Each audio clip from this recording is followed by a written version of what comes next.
Porque a separação é um recomeço, escolhe onde queres chegar e faz da viagem um caminho de crescimento para ti e para os teus filhos. Estas são conversas para semear bons princípios e romper padrões.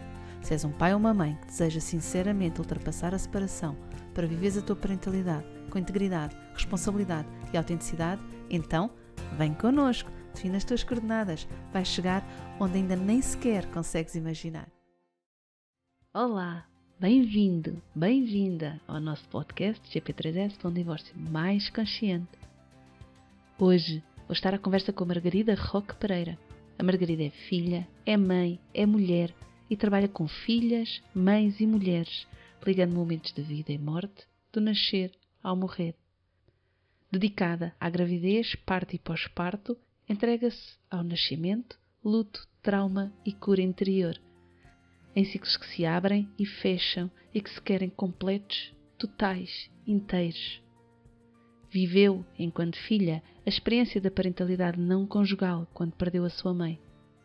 Reviveu-a enquanto mãe quando se separou, grávida da sua primeira filha. Convidei a Margarida para partilhar connosco, comigo e contigo, a sua história. Mas mais do que uma história, a Margarida trouxe uma poderosa e profunda reflexão sobre a morte e a intimidade. Arrebatou-me, transformou-me. Estás pronto? Estás pronta? Então fica. Vais gostar. Olá, Margarida. Olá, boa tarde, Mafalda. Boa tarde, seja bem-vinda ao nosso podcast GP3S para um divórcio mais consciente. Muito obrigada pelo convite, Mafalda, e por todo o vosso trabalho, né? Já temos tido essa oportunidade de ir falando e de irmos conhecendo mutuamente os nossos trabalhos e realmente eu admiro muito também a vossa missão e agradeço muito poder estar aqui também a partilhar um bocadinho daquilo que eu possa contribuir para este tema. Eu acho que podes contribuir imenso, porque tens de facto uma história de vida muito rica do ponto de vista das experiências familiares, muito diversificada, rica no sentido diversificado, e depois o impacto que terá tido em ti, era isso que eu gostava de saber e receber de ti, se tiveres com vontade de partilhar, até onde achares que deves partilhar, e também porque acompanhas muitas famílias, portanto também tens o lado profissional de acompanhar a parentalidade do ponto de vista profissional. Portanto, tenho a certeza que vais conseguir contribuir imenso. Que bom. Tu trazes, e vamos assim entrar derrompante, porque temos mesmo muito conteúdo e eu estou certa que as pessoas vão gostar de receber e vão poder aprender imenso com ele. Portanto, se me deres licença, vou entrar assim à bruta.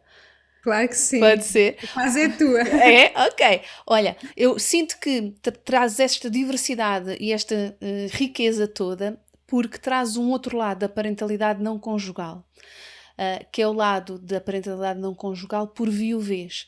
Quando eras criança, tu e o teu pai perderam a tua mãe e, portanto, o teu pai experienciou como pai, tu como filha, essa relação de parentalidade não conjugal por morte, não é?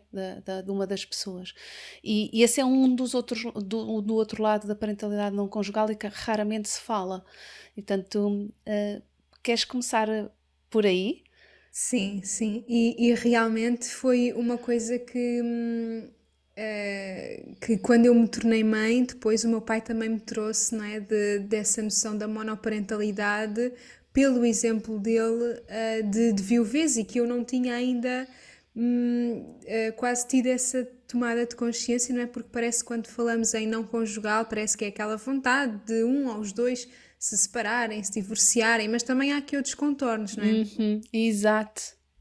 E essa questão também é importante. Então, nós éramos 4, não é? O meu pai, a minha mãe, eu e a minha irmã, mais velha, e depois, por motivos de saúde da minha mãe, não é? Ela faleceu ainda muito nova, quando eu tinha 5 anos, e realmente entramos aí numa fase do que se chama a monoparentalidade, não é? Por viuvez e realmente aqui também sinto que novamente esta questão da rede de apoio é tão importante, não é? Depois foram os meus avós paternos também que puderam sustentar ali um bocadinho também a dinâmica familiar, porque todos nós sabemos como é, não é? Estas questões de trabalho, e quando efetivamente falamos dessa monoparentalidade por uma morte, não é? Às vezes ainda falta mais apoio, não é? Porque às vezes as pessoas ainda nem conseguem encontrar aqui um equilíbrio separados, mas a divisão das responsabilidades e tudo mais, e isso é uma coisa que depois não acontece nestes casos, não é? E então foi um processo intenso também por aí. Pois, porque de facto o outro elemento deixa de poder contribuir e, portanto, contribuir fisicamente com a organização das coisas. Os avós de que falas são os avós paternos ou maternos? Paternos, Os teus paternos. avós paternos, ok. Tu tens memória de como era a tua família antes da tua mãe partir e depois? Olha, isso é uma boa pergunta. Eu sinto que tenho memórias inconscientes na medida em que na adolescência eu vivi muito aquela coisa da falta, não é? E eu também percebi que essa falta vem de uma compreensão daquilo que nós já vivemos e que perdemos, não é? Então é muito aquilo de nós não sentimos falta daquilo que nunca tivemos, não é? Uhum. E aquilo era uma situação que me constrangia ou que eu sentia diferente, mas percebi que realmente era por referência a uma coisa que eu já tinha vivido e efetivamente a primeira infância marca muito, não é? E a minha primeira infância, até aos 5 anos, não é? Foi efetivamente com o pai, com uma mãe e com uma irmã, não é? Memórias conscientes eu não tenho assim muito claras, não é? Não posso dizer que me lembro perfeitamente de ir ali, os quatro, não é? Não tenho assim memórias muito claras, mas sei que essa sensação de, hum, de transformação, de mudança, de falta, de revolta, de vergonha, que depois também surgiu um bocadinho na adolescência, não é? Vem dessa mudança que inevitavelmente uma criança passa e às vezes não tem os recursos para lidar com isso se não forem os adultos também a saber guiar, não é? Então eu diria que inconscientemente eu tenho essa base, não é? Mas memórias claras não é? Mas é por aquilo que está por baixo do iceberg, é por causa disso que eu sinto que depois também veio na adolescência muitas dessas questões da revolta e da vergonha, porque algo já não está, porque algo já não é, mesmo que nós não tenhamos uma percepção clara daquilo que é, sabemos que há alguma coisa que mudou, não é? Não sei se me faço entender e depois também reproduzi isso depois na família que eu criei, não é? Depois engravidei e separei-me e isso também sinto que é muito espelho, nós levamos para as famílias que criamos muito daquilo que foi a nossa família de origem, a menos que façamos um trabalho interno também de uma observação maior, de uma cura, de um cuidado daquilo que foi a nossa história, para percebermos o que é que queremos levar, o que é que queremos desconstruir para quebrar padrões. Quando falas dessa fase da adolescência que sentias a tal falta, tu conseguias objetivar que a falta era a falta da tua mãe? Ou era uma falta, um género de um vazio, mas que para ti não era concreto? Não era concreta a questão da Ah, mãe, ok. era mais a questão do convencional. Não era tanto a questão, era muito de todos, ou aparentemente todos têm este tipo de família. Os que não têm é porque famílias disfuncionais ou que não é? Era muito esta a minha visão de adolescente, não é? A minha referência era todos aqueles que são, entre aspas, normais, têm um pai e uma mãe. Todos os outros, ou porque houve ali alguma coisa, ou porque até são famílias mais carenciadas e um teve de sair para, sei lá. Então tinha assim muito esta visão do que é o comum, do que é o normal, do que não é. Então não é que eu sentisse, lá está, não tinha muita consciência dessa noção da falta da mãe, mas, mas tinha aqui uma vergonha do que era agora, não é? Que eu também não percebia muito bem, não é? Porque depois o meu pai juntou-se com outra mulher também divorciada e já com uma filha, então esta noção toda de os meus e os teus, não é? Os meus filhos, os teus filhos, e tudo isso numa casa. Neste caso não havia os nossos, porque o meu pai não teve mais filhos, eu sou a mais nova, mas é preciso organizarmos mesmo. As palavras da mãe e do pai têm de ser essas linhas orientadoras das crianças, porque senão eu lembro que era muito esta noção dos meus, os teus, os nossos, né? E como isso saía da normalidade, como isso saía daquilo que era o convencional para mim, e eu tinha muito era aquilo de só queria que fosse uma situação normal, não é? Simples de dizer, simples de compreender, e na verdade até poderia ser simples para os outros compreenderem se eu integrasse isso também com uma certa simplicidade em mim, mas não foi o caso, não é? Foi assim algo também muito que acabou por ser um bocadinho reprimido, daí vir esse esconder, essa vergonha, não é? Que durou até à faculdade. Eu lembro de ainda estar na faculdade e de não querer falar da família, não querer falar. Só falava da minha irmã porque eu sentia que era um grau de parentesco normal, porque era filha da mesma mãe e filha do mesmo pai. Por tudo o resto era assim muito estranho, não é? E isso também, como nós falávamos em off, vem muito desta falta de representatividade. E porque me parecia muito de que tudo o que foge desta normalidade é muito.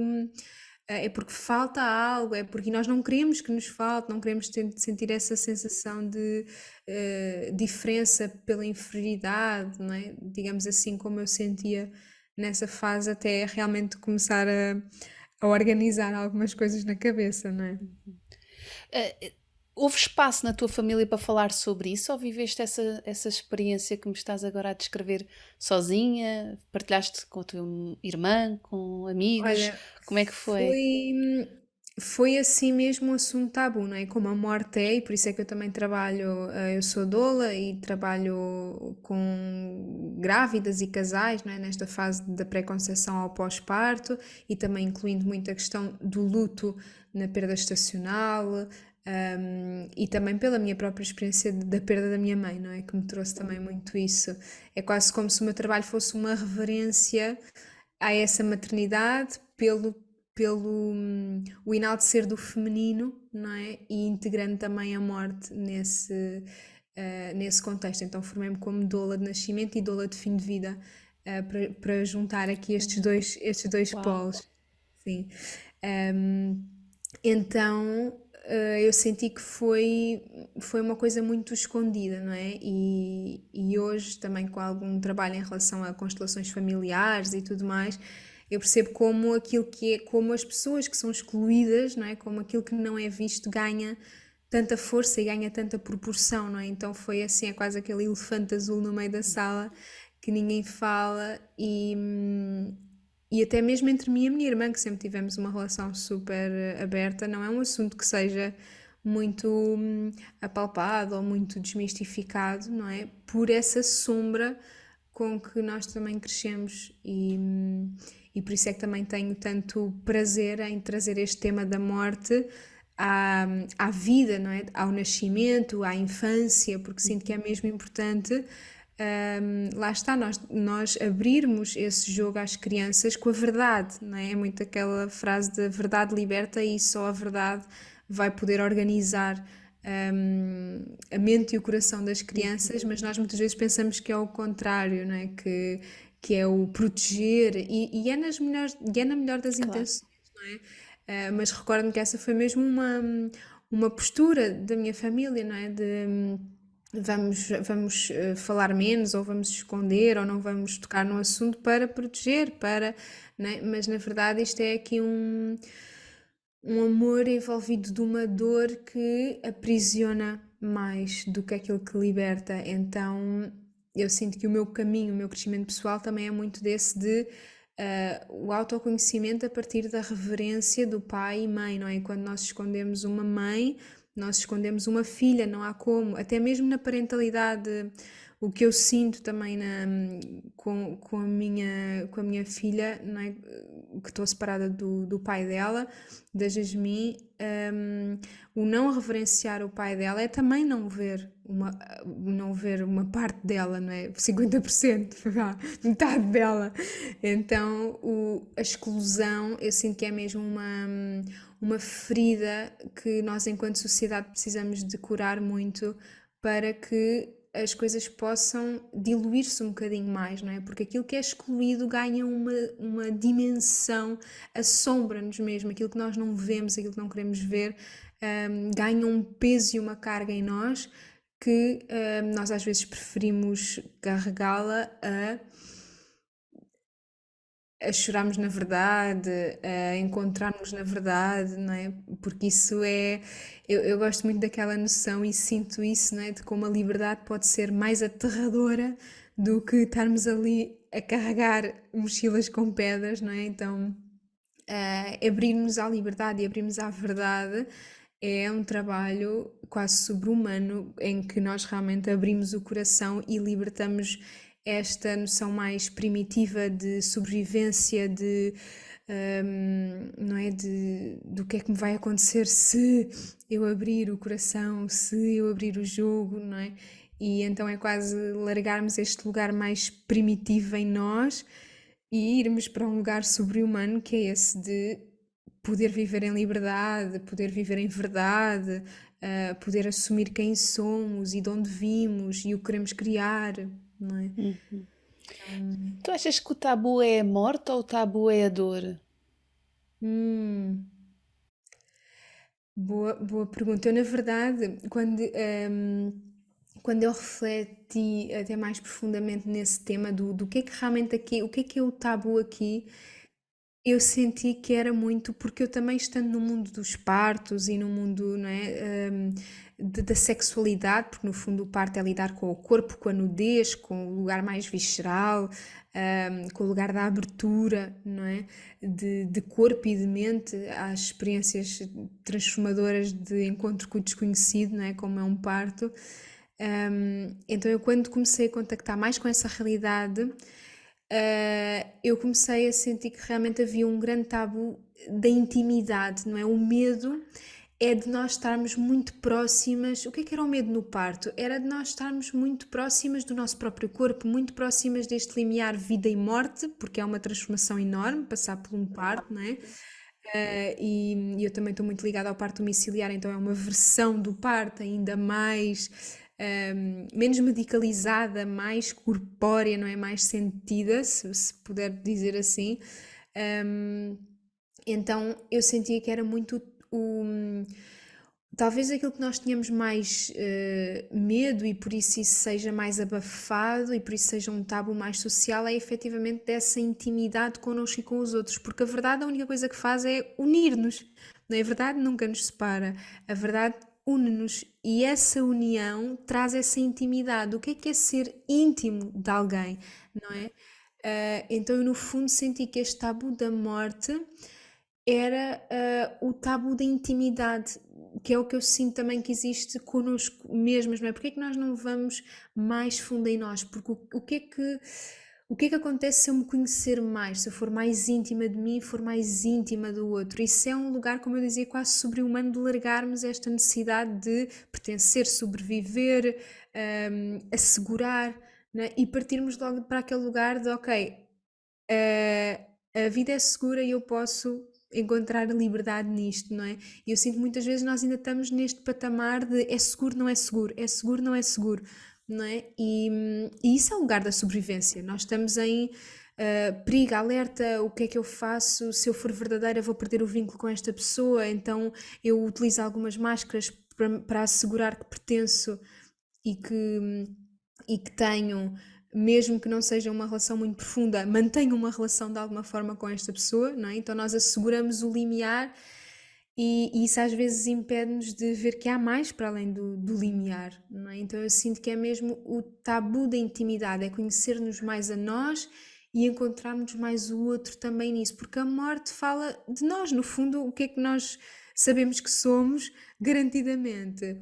Seres imortais, imortais no sentido de que até numa própria vida vai haver sempre muita morte e renascimento, não é? Portanto, se há algo que é garantido na vida é o nascimento e a morte como uma consequência disso, não é? E esta frontalidade com a nossa imortalidade, que é efetivamente com quem nós somos verdadeiramente, essa intimidade às vezes é difícil sermos íntimos de alguém e sermos íntimos num longo espaço de tempo, não é? Por isso é que eu também sinto que as relações também terminam muitas vezes, porque é quando se chega ali a um lugar tão desconfortável da intimidade, as pessoas começam a fechar-se, a defender-se. Não sei se sentes isso, mas eu sinto que o mais importante numa relação é mesmo esse espaço de abertura, e para isso é preciso nós estarmos a ver a liberdade para além do limiar. E nem sempre é assim, não é? Muitas vezes nós estamos numa relação e em diversas áreas da nossa vida estamos na defensiva, não é? Ou não dizemos, não somos 100% transparentes em alguma área, quer seja trabalho, dinheiro, hum, família de origem. Então, eu acho muito interessante aquilo de quando queremos manter uma relação, a primeira coisa que devemos fazer é tudo aquilo que eu tenho vergonha em mim, é isto, tudo aquilo que eu não gosto em mim, é isto, e isso já é um lugar em que nós passamos para essa liberdade depois de sentirmos que o vínculo é seguro, não é? De que é seguro Hum. sermos nós. Olha, estou aqui assim com a sensação de porque olha, primeiro, quando estavas a dizer de assumirmos como seres imortais, eu estava à espera que dissesses como seres mortais e a dificuldade que temos em ver-nos como mortais. E tu trouxeste exatamente o inverso, se é que é o inverso, de afinal, não, é assumirmos a nossa imortalidade. Isso foi assim. Depois com a tua explicação percebi o que é que estavas acho que percebi e que recebi o que é como é que estás a ver o mundo e como é que para ti é o mundo e as relações. E achei muito lindo, de facto, essa possibilidade de vermos, para mim, uma nova possibilidade de nos vermos como imortais, no sentido que tu estavas a partilhar. Obrigada por isso, Margarida. Depois, em relação à questão dos ciclos e de quando a intimidade começa a ser muito. E depois essa questão do tabu ser a intimidade. Pronto, outra. Ok, mais uma coisa que veio aqui abalar como eu estava a olhar para estas coisas. Sim, o tabu da intimidade, provavelmente, agora que o ouço, provavelmente é dos maiores tabus que podemos ter, não é? E na dor, na exposição da nossa dor, há uma intimidade brutal se a permitirmos, não é? Exatamente. Fez-me lembrar como eu acompanhei a minha avó e o meu pai na sua morte. E de facto é um momento de uma intimidade e de uma ligação absolutamente extraordinária. E eu nunca tinha pensado nisso dessa forma. E é mesmo. Foi incrível, foi das experiências mais dolorosas, mas mais bonitas que eu já tive. Tal como os partos, não é? Também são extraordinariamente dolorosos do ponto de vista físico, pelo menos os meus foram, e acredito que da maior parte das pessoas, eu acho que o que nós retemos sem dor, não é que a dor não tenha lá estado, só que houve coisas mais importantes a registar ou que nos marcaram mais do que a dor propriamente dita, não é? E portanto os partos também foram muito intensos, mas muito belos, e as mortes onde eu estive, com quem eu estive, também foram muito intensas, mas muito belas. E pronto, e nunca tinha ligado uma coisa à outra. Sim. Yeah. E é isso que.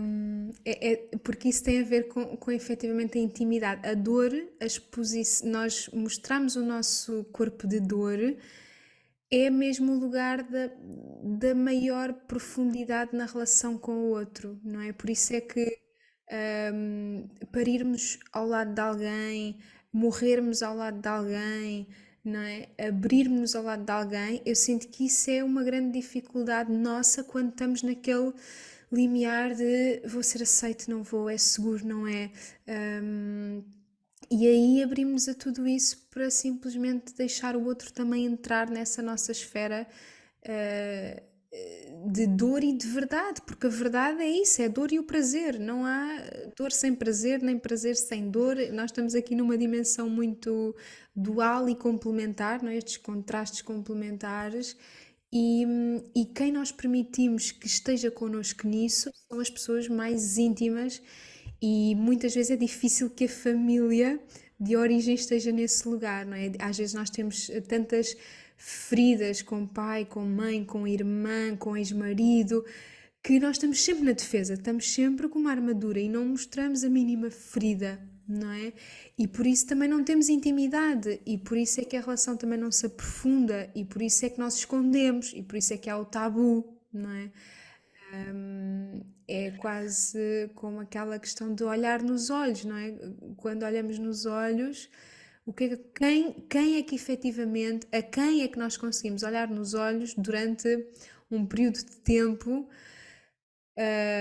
razoável ou que não se torne desconfortável em algum momento, não é? E essas são efetivamente as pessoas que nós estamos em liberdade de ser, não é? E a intimidade que vem daí.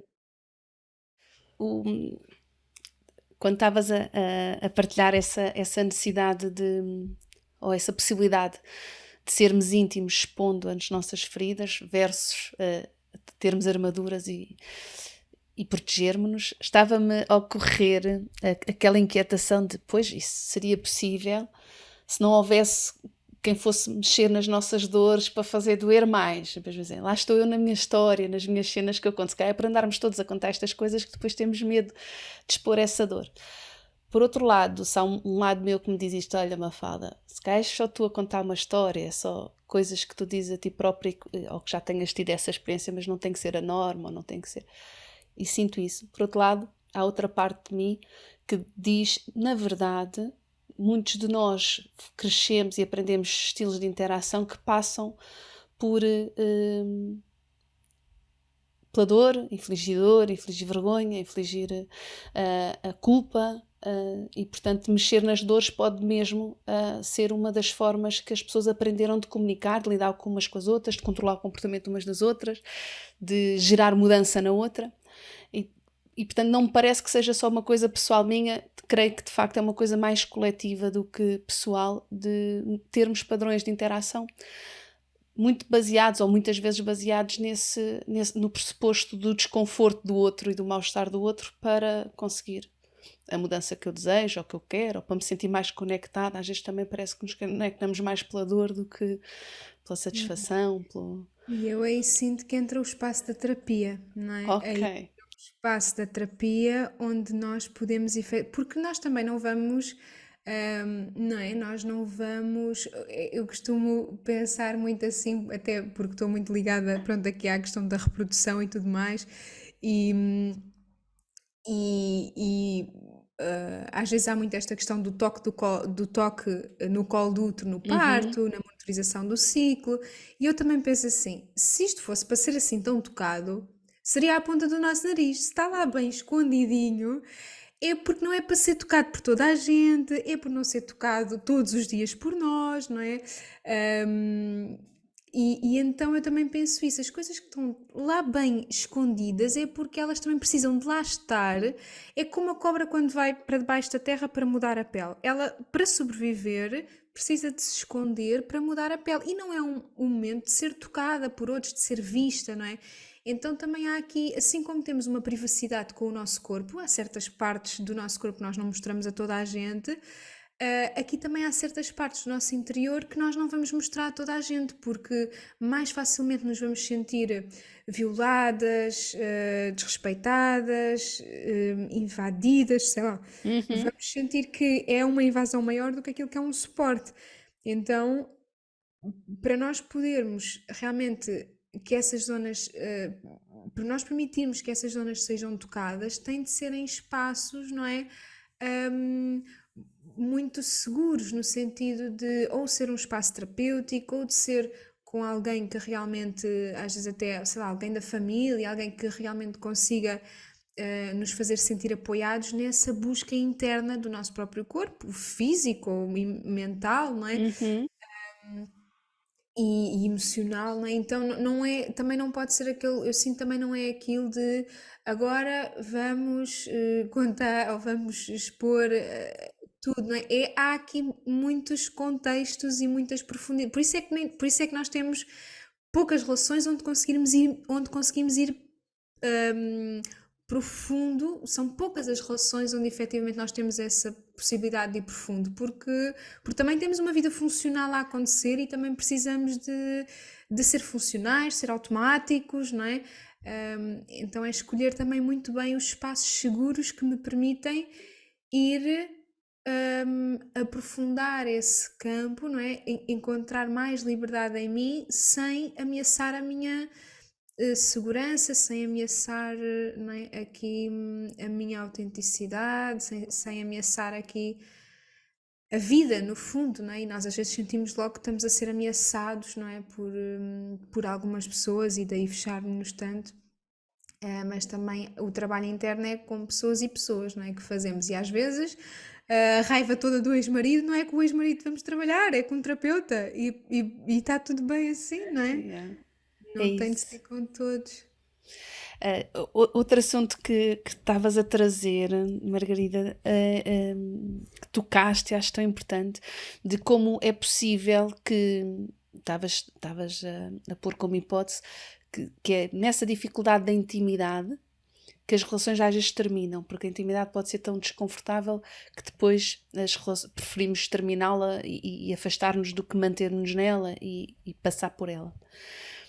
Creio que sim, que isso é um dos motivos, não creio que seja o único, mas acredito que seja um dos motivos.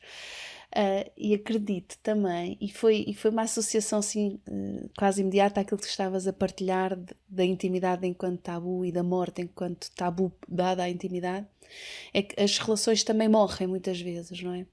Tal como nós também sentimos que temos muitas vidas, eu sinto-me que já tive várias vidas, nesta vida, não é noutras vidas, é nesta vida eu já tive várias vidas. E sinto que as relações também têm várias vidas e elas às vezes morrem. E depois de morrer, irão renascer se nós conseguirmos aguentar juntos a morte da relação, assistirmos a ela, passarmos pelaquela fase negra do enquanto está morto e não está vivo, há um vazio do que é que temos aqui, e depois de estarmos juntos nessa fase, sentir o renascer e fazer renascer novamente. E aí sim é uma das intimidades difíceis de termos, porque é assim, quase que no vazio, não é? E estava a ver, estava mesmo visualmente a ter esta percepção e com esse input que tu me trouxeste para mim novo e transformador assim agora aqui neste espaço contigo do tabu da intimidade. Sem dúvida. E é mesmo esse olhar para a morte, não é? Por isso é que eu também trago tanto isto no meu trabalho e mesmo numa preparação para o parto, o tema da morte é super importante, não é? Da morte do casal, da morte da identidade, e realmente os filhos trazem muito esta questão aos casais, não é? Às vezes só na gravidez, só na esfera da sexualidade, uma gravidez pode alterar completamente aquela relação, não é? E aí é preciso reconhecer que, ok, há uma fase que morre, há uma identidade que morre, há um corpo que morre para renascer outro, não é? Para renascer aqui outro, para mudarmos a página é preciso abafar uma para se abrir outra, no sentido de há uma mudança, há uma transformação e quando nós temos uma visão muito linear da vida, que isto é sempre assim, é sempre, e nós temos muito isso, não é? De querer voltar ao que era antes, porque isto é suposto ser o que é, ser sempre a mesma coisa, não é? Isso é realmente uma falta do reconhecimento dessa ciclicidade, que há mesmo transformação. E às vezes essa transformação uh, pode até levar a questionamento, não é? De será que isto faz sentido? Será que isto não faz sentido? E às vezes as grávidas até, porque é o público também que eu conheço melhor, até se assustam de essa morte pela que a relação está a passar, quando não é realmente reconhecida como uma morte de determinadas, em determinados contextos e determinadas coisas que acabam para outras começarem, parece que nós levamos isto, generalizamos tudo e é tipo, se calhar eu já não gosto desta pessoa, se calhar isto, não é? Isto não dá assim, não é?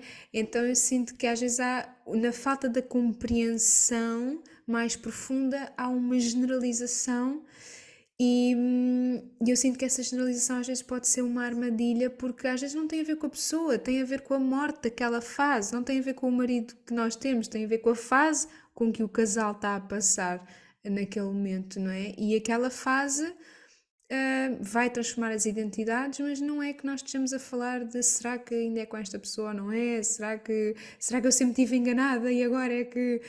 Eu Esse é um ouço muito. fenómeno incrível. Esse fenómeno é brutal. Eu estava enganado. Ele enganou-me ou ela enganou-me, né? Eu pensava que era uma pessoa e afinal é outra pessoa.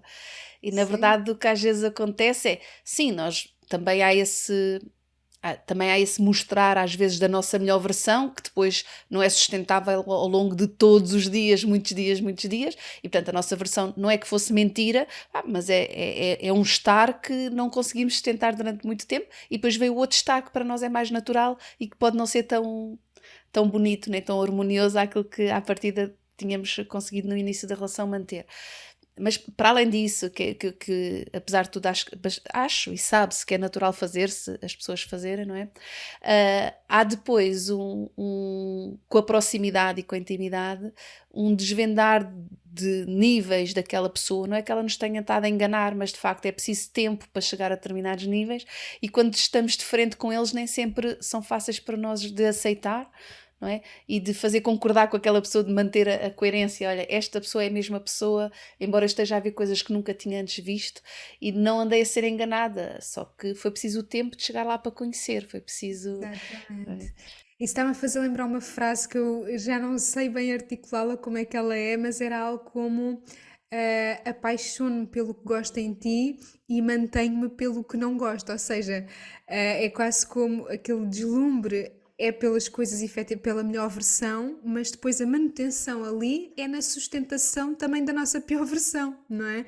Então sinto que também é importante isto, não é? De que a relação também se mantém por sustentarmos essas piores versões uns dos outros, não é? Isto às vezes é que é a dificuldade, mas depois vêm os filhos também convidar-nos a fazer isto porque o filho nós não mandamos dar uma volta, não é? Pois, exato. Sustentar, a intimidade é sustentar o outro naquilo que são aparentemente as piores versões, não é? E aqui, quer seja ser fisicamente a definhar, não é? Quando estamos num fim de vida, quer seja num parto, quando a pessoa entra noutra dimensão, não é? O sustentar esta sombra é que nos faz, o gostarmos de sustentar a sombra do outro é que nos faz ficar lá continuamente, porque o primeiro impulso é realmente do brilho, mas a seguir a manutenção disso é pela sustentação também da sombra e isso leva-nos à intimidade novamente, não é?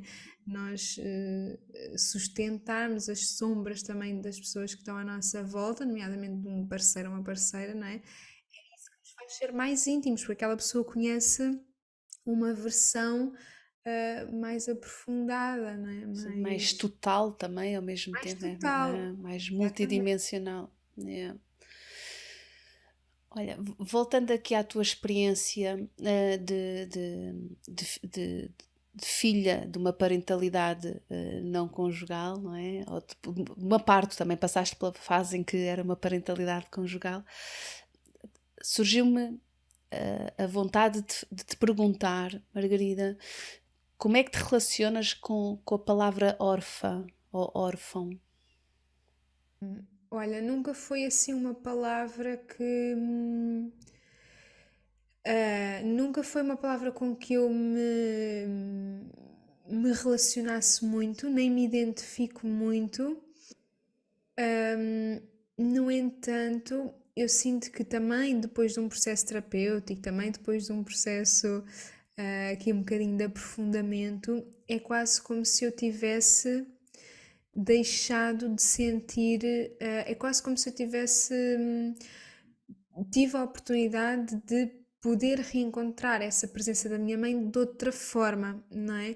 Então aqui vem esta coisa que é muito importante na perda, que é como é que eu vou manter este laço, não é? E a pessoa já não está cá porque morreu, neste caso, falando da minha mãe, não é? Como é que eu vou manter este laço? Porque a relação mantém-se, não é?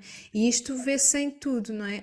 A relação, quando alguém morre, a relação com essa pessoa mantém-se, apesar da pessoa ter morrido, e quando há um divórcio com filhos pelo meio, a relação aparentemente também se mantém, não é? A menos que alguém dê sumiço definitivo, mas quando é uma coisa semanal, quinzenal, diária, a relação mantém-se apesar de haver algo que morreu, não é? Então, para mim foi muito importante realmente reconhecer como é que eu poderia nutrir este laço agora nesta nova relação, não é? Que é preciso a pessoa também ter espaço para criar essa relação, não é? Então eu sinto que depois, quando fui mãe também, abri espaço a criar uma relação com a minha mãe que eu não tive dos 5 anos até aos 23, que foi quando fui mãe da Jasmine, não é? Então aí veio uma cura muito grande, uma cura no sentido de um cuidado. Eu comecei a cuidar daquela relação que eu realmente reconheci que, ok, eu sou filha de alguém, logo há aqui eu tenho uma relação com alguém, não é? E isto depois também para o pai da Jasmine também foi importante para mim, não é? De que relação é que eu crio com esta pessoa, mesmo havendo uma morte, uma ruptura, uma separação, não é? Uma perda, porque é sempre isso, não é? É sempre uma transformação, uma ruptura, não é? Ahm, e um renascimento de um novo vínculo agora, não é? Então para mim foi muito importante e foi quase como se eu nesse momento tivesse aquela coisa de mas afinal eu tenho mãe, mas afinal, não é? Eu consigo, não é? E isso é muito bom nesse sentido que é como é que eu mantenho o laço com esta pessoa? Porque sou filha, porque tenho um filho em comum, porque, não é? O que quer que seja, não é? Estejamos aqui a falar dos nossos pais, dos nossos ex-parceiros, não é? Como é que eu mantenho um laço que me nutre com esta pessoa, independentemente de ela ser casada ou não comigo, estar presente ou não estar presente fisicamente, não é? Então eu tive muito essa sensação de recuperei, não é? Recuperei. E isso foi assim uma coisa tipo. E depois deste caminho todo que eu fiz também nesse processo do luto e de trazer isso também para o meu lugar profissional, e isto pode ser assim mais estranho para algumas pessoas, mas é quase como se eu tivesse chegado a um ponto de ainda bem, não é? Ainda bem que as coisas acontecem como acontecem, porque nós podemos tirar oportunidades imensas de determinados obstáculos, não é? E até antes de entrarmos aqui para o nosso podcast eu pensava, olha, possivelmente se eu não me tivesse separado, este tema da parentalidade conjugal não me era tão vivo, e agora descubro tantas coisas por aqui devido a essa separação, que na altura foi, não é? As ruínas do total, não é? Mas efetivamente é isso, é essa reconstrução depois da destruição, e isso é a vida, não é? Na sua totalidade, como tu dizias. Continuaremos a nossa conversa exatamente aqui onde terminamos. Juntem-se a nós na próxima semana.